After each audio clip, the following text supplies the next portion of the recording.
Welcome back to the class, everyone. As you and the rest of YouTube is now aware, we just got the light speed bundles in game, which have massively accelerated the Ray farm, which is great, but has left kind of two issues. Number one, in what order do we Zeta all these brand new characters to us? And on top of that, what team comps are we even supposed to use? So that is going to be the whole kind of point of this video, is explaining what teams you're supposed to be building out of all these brand new characters that we're just now unlocking. And on top of that, which Zetas do we need to apply? Because one of the things we mentioned in our previous videos, typically once you get into a good rhythm of the grind in the game, is by the time you get your new character, you already have Zeta saved up for all the essential stuff. That's not going to be the case this time. You're just going to get artificially filtered in 12 characters, of which need like 10 Zetas total, and we have to figure out a correct order to do them, assuming you don't have 10 or 12 already stocked. And even if you do, it might not be a good idea to blow them all, depending on what's going to come in the future. So you'll see here on the far right of our screen, we have this hopefully nice infographic that is going to list all this information out that you can share with your guilds or anyone else who needs to know really what is going on with Ray and how to do it. That being said, before we even get to the comps, before we get to the Zeta prioritization, we need to talk a little bit about finishing the farm. While yes, it is magnificent that you can spend $10, $20, $30 and get a Galactic Legend, the team isn't 1000% ready yet. And the two characters I'm going to say you have to finish if you're going for value, and if you bought the packs, I assume you're going for value, you really need to work on getting both Ben Solo and Zorii Bliss. Zorii Bliss is fairly easy as a marquee character. She's out there, you just simmer node, do it for about 3 to 6 months and she'll be done. Ben Solo is much more challenging on the other hand, as he has only gotten through Proving Grounds, and that's kind of a whole other situation. But at the end of the day, if you're wanting to get the most out of your resistance characters that you just kind of went all in on, then yeah, both of these do eventually need to be farmed. We're not going to completely build the entire video off of them, but we're going to recognize that they're important and they need to be taken into consideration. If you don't have these characters and you don't really intend to get them in like 6 months or whatever it is, for whatever reason, just kind of ignore where they fit in the priority and just keep filtering below that. So those are the two things that need to be addressed. Now, when it comes to building teams around the resistance faction, specifically Ray as well as Finn, which are going to kind of be your best leaders for what the teams are going to be able to do, we need to first recognize one very important thing. Ray is not a resistance leader. And I know she can work with resistance. She works great with resistance. But for those of you who weren't playing at the time when she first came out, or rather when her and Kyla first came out, they were both specifically modeled to be not faction-based, but alignment-based. What I mean by that is every single bonus that Ray has in her kit is light side. None of it says resistance, not one single piece. If you look at her leadership, all the bonuses go to light side. It's not everyone gets half of this, some get the other half. If you go into all of her uniques, whenever she's listing out all the stuff that she does, it is all about light side allies. When it's the character she can give lifeblood to, it's all light side allies. This is important to recognize because number one, it's going to affect the comps you make today, but it's also going to affect all the comps you make in the future because she has the capability to synergize with almost every single new light side character that comes out. Doesn't mean she should, but she can. So what I'm going to recommend for those of you who really don't have that wide of a roster and you're really just looking to build stuff out of what you just got, these are the two really best splits of the team. Up top, we have Ray, JTR, Resistance Hero Finn, Resistance Hero Poe, and Ben Solo is ideal. If you don't have him yet, just throw in Haldo. She actually does have some nice taunting synergy with JTR's Foresight. They can go quite far. This team overall just has the most oomph with what you currently have, and JTR honestly causes a lot of problems for our good friend Starkiller, which is going to be the number one counter to this for the vast majority of us. The comp that you're going to want to use with Finn, if you're doing the top comp, is this one below. It actually has still a lot of power, even though you're not giving it every single character at once. There's a lot of synergy. I'm not going to go into the whole kit of Zorii right now because it's fairly complicated, but Finn and Zorii were essentially a match made in heaven. Her whole purpose of coming into game was to reinforce this team, and it is deadly. I myself have lost with Galactic Legends trying to clean it up because when it's team loaded, it is a huge problem. I've seen other Galactic Legends or other players with the Galactic Legends also used to it. Is a huge menace if you can't take it down immediately. And even to take it down immediately, the cheapest thing out there that I've seen beat it is Jedi Knight Revan, which I guess is kind of cheap, but for marquees that you mostly just got for free or for $10, not half bad.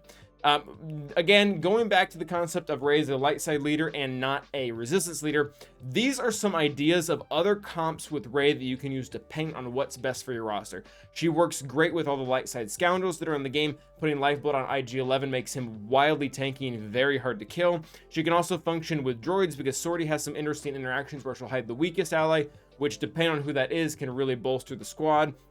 She also offers a revive through her spare parts thing, which is pretty nice, assuming with droids. That Ray can also work with UFUs. Specifically, I'm not saying you should do this, but you can do this. You can put Cat on the team, which will increase Ray's offense by 50%, and her massive ultimate will deal even more damage. So there's a lot of things you can do to mix and match between these teams. The comp that I'm actually using is a mixture of all these. I'm using JTR and Ben. I'm using Zorii from the droid comp, and then I'm actually using Barris, who's not in any of these at all. So there's a lot you can do to kind of mix and match and just really do your whole thing. And the biggest motivation to use one of these other comps or to mix them up and avoid the resistance comp is if you can do that, you get to make this Finn team, which is so deadly because Resistance Hero Finn is so fast, and the speed boost he gets from Zorii can make the team just very hard to get ahead of, and they can end up destroying a lot of stuff. In fact, because of what Rose Tico actually does for the team. We'll get to that a little bit later, but this is going to be the best variation. So for team comps, this is really what we're looking at, and this is going to form our Zeta prioritization because you're going to notice here, BB-8 really doesn't shine that much other than the droid team. We're actually not really going to talk about him a lot when it comes to Zetas because he's not going to shine anymore the most with resistance. While he can still be used there, he's going to shine more with droids. So getting now to what Zetas you should apply, and maybe just skip to this because I should have a timestamp in here for this. The first 3 Zetas that you must apply when you do this pack is Ray's leadership, her sudden whirlwind, along with her Galactic Legend unique. You really do not have a Galactic Legend unless you do these 3. All the things that make Ray as terrible to face as she is are held in these ones. If you look here, this is what gives the team the undispellable damage immunity for 1 turn when you knock them below 50% health. It's one of the most annoying things out there, and it's one of the things that will actually keep you from just killing Ray right out the gate with something like Troopers, because she gets to hide behind this the first time she's dropped below, and then guess what? As soon as she comes out, whirlwind, half your team's gone because she gained a bunch of turn meter, or you gained a bunch of turn meter, bumped up or inspired. You couldn't get inspired off because you damaged me. It's a huge thing. It's a big pain in the butt. Next one you're gonna make sure you want is the massive, or the sudden whirlwind that is going to add massive damage. This is why whenever you face Ray, she always one-shots your characters once you do bring someone below, I think it's 60% health, because of this attack right here. If you don't have it, I mean, it's okay. But dealing massive damage 3 times is significantly better than doing it once. And typically, while there are some characters that can survive it, most can't, and you just kind of kill them forever because it's a perma kill as well. So those 2 are must-haves, as well as the Galactic Legend unique, which this is what makes Ray so hard to kill. And on top of this, this is really what's going to empower her Lifeblood, which is a Zeta we'll look at later. That is very good, but we don't need quite yet. These are the first 3 that are the most important. You have to have these. If you don't have these, you really don't have a Galactic Legend. You're going to miss out on a ton of survivability, a ton of good damage, and a ton of support from the damage immunity.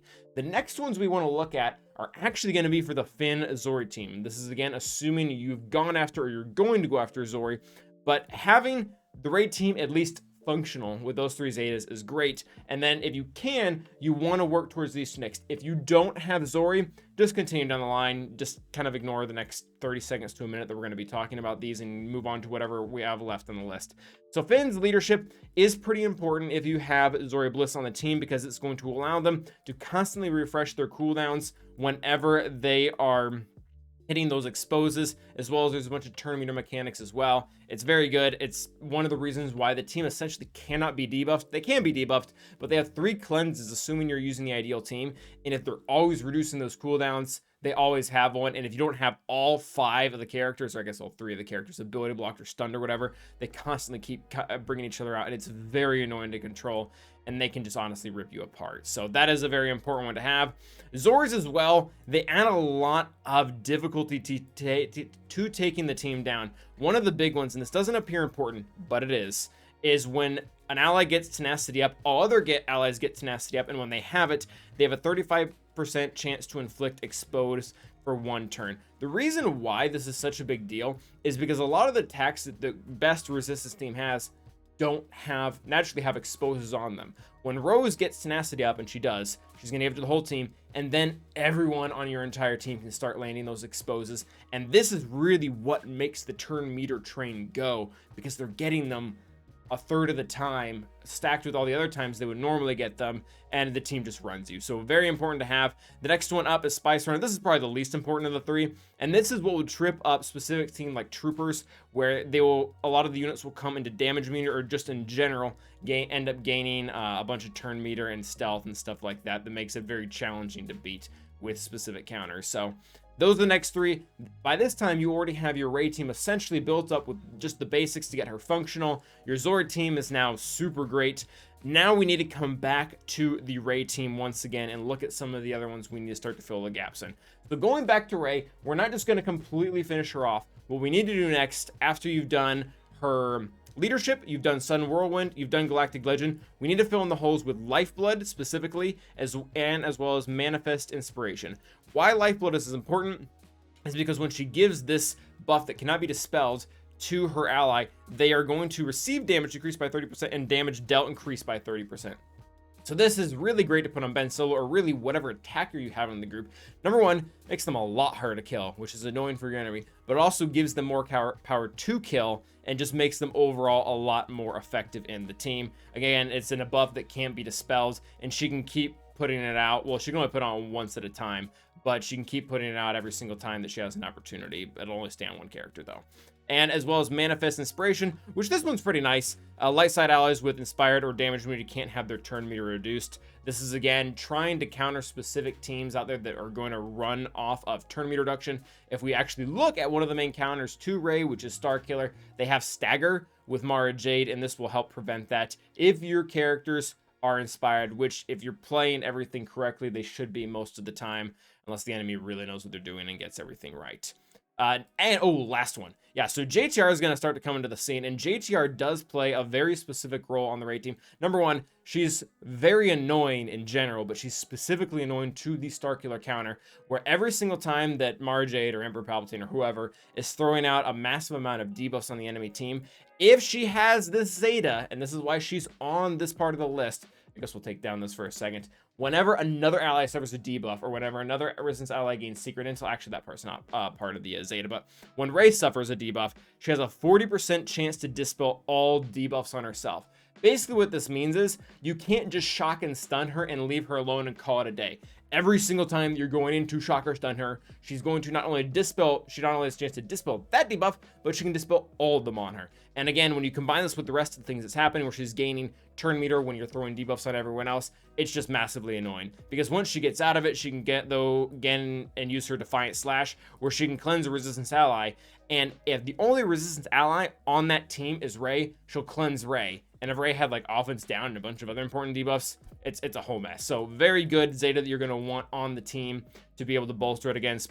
In general, it's very nice to have, but specifically against Starkiller, it can throw a wrench into things that can otherwise be pretty problematic. Oh, and if we're adding Ben Solo to the team, again, maybe you don't have him, but if you do, the one Zeta that you really need to have as soon as you can is the Force Die-In. And what this does is it just makes it a puzzle to end up killing Ray. You can't kill Ray until Ben is dead, but Ben can only die once Ray dips below 50% health. And with the amount of healing and damage immunity and everything else that is going on in the team, this can be very challenging for a lot of other teams, especially ones that use Galactic Legends, because what's going to happen is if they have the Omicron, Ben is going to keep reviving every single time the leader goes. Maybe don't have the Omicron, but this is kind of the stepping stone to get it and can make things even more difficult. So again, his other Zetas are good. You do want them, but that one really takes priority over the rest of them. So now, once you've done really the most important for Ray, the most important for Finn, the really good ones for the rest of the Ray team, you want to get down and just essentially finish out the rest of the teams. Specifically, Ray's basic. Her basic isn't great, but there are some instances where it can be helpful. I've actually had a Ray basic one-shot my Palpatine it was not a good day. Pose is pretty nice. They have if an enemy critically hits an inspired ally, all buffs are dispelled from the enemy. I mean, that's nice. I can't really tell you a specific counter where it's going to stop everything, but you don't not want it on the team. Ben gets some extra damage and stuff like that. It's pretty cool. Rose is actually fairly important. This is especially when, again, if you go in with a team and lose against Finn and they get to come back, her gaining all this extra turn meter makes it such a pain, because when she's gaining extra turn meter, she's giving tenacity up to the entire team. And when she's giving tenacity up to the entire team, not only do they have tenacity up, because that's pretty nice, but on top of that, she is going to be giving them the ability to expose for a 35% chance. So overall, it's pretty nice to have. Next up is going to be Finn. Again, it's very similar lines of Poe. It's nice to have whenever they're stunned or whatever. They get extra like 40% health and protection and turn meter. And then yeah, Ray's basic, as we previously said. So you do want those to some extent, but they're kind of whatever. And then the 3 you don't even bother with. Like Haldo's, it's terrible. Do we even want to read this? What is it, like 25%? Or 20% critical avoidance while she's not taunting, or what is it? Well, it doesn't have taunt. Yeah, she's not taunting. They have 20% critical avoidance. That's way too low of a number to make a difference. The health recovery is okay-ish, but as you can see, she's not really even any of the best teams. I guess if you don't have Ben, you have to sub her in, but don't apply the Zeta. Or if you do it after all the other ones. Scav Raze is also super underwhelming. She gets irresistible days, which really doesn't matter. Again, she's not really used on the team. I mean, you can put her with a Seer team, I guess, and that's fine, but you need the irresistible days at that point. And let the Wookiee win. He gets offense for extra turns, and I guess if you're using him as Smuggler team, it's not terrible. Again, this isn't like a video to not Zeta your Holdo or anything like that, but do all the other ones first. They don't really come into comparison when it comes to the question of priority. So that is basically what we're going to be going over for Zetas and comps. Do remember that you don't have Zorii, you don't have any intentions to get her, just kind of skip down the line. Just get Ray. Skip this team entirely. If you don't have a Zorii, just go, maybe use a JTR as a second lead, or maybe just don't make a second team at all. Then this list, again, just cut out Ben entirely, and then Rose, and is going to be really questionable to put her Zeta on at all if you don't have Zorii. So that is going to change how things look overall. But I wanted to kind of give a holistic approach to this, especially for those of you who will be going after her soon. And this can hopefully give you a little bit of an idea of what you need to go after from this point. Let me know if you would like a modding video. That did cross my mind. And if you do want a modding video for Ray, do you want it for every single member on the team, or do you want it specifically for her as a Galactic Legend? Because those are two different things, and I guess it might, at some point, it might be worth talking about everyone's Omicrons. But thank you guys for watching. Until next time, stay awesome.